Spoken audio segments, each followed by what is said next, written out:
શ્રી કૃષ્ણએ ગીતાજીમાં જે કીધું છે એ યાદ છે, પરિત્રાણાય સાધુ નામ વિનાશાય છે દુષ્કૃતામ. એટલે સજ્જનોની રક્ષા કરીને દુર્જનોનો નાશ કરવો એ એના જીવનનું પરમ સત્ય હતું.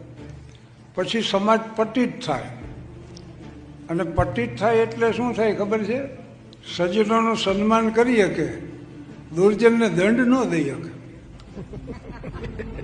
અને તમે જોજો ઘણી વાર લૂંટ ને ખૂન ને બળાત્કાર ને એવા કેસ થાય ને, માણાનો મોટા ભાગે પ્રતિભાવ શું હોય છે?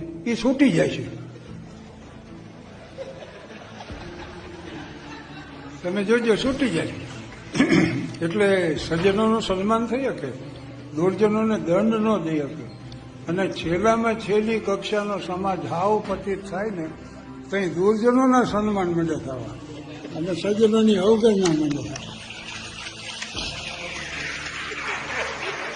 તમે જોજો, હાવ સાચી મહેનત કરી અને 72% માર્ક લાવ્યો હોય અંગ્રેજીમાં અને કોપી કરીને 80% લાવ્યો હોય તો એ 80 વાળાનું સન્માન થાય. થોડો તો ઊભો હોય ખૂણામાં. એટલે અમે તારા જગતમાં અવનવા અન્યામ જોયા છે, પ્રતિષ્ઠા દુર્જનો પામ્યા, સ્વજન બદનામ જોયા છે. ખરેખર નેકાદમની કદર કરતી નથી દુનિયા, દુરાચારીને પૂજાતા તો ગામે ગામ જોયા છે.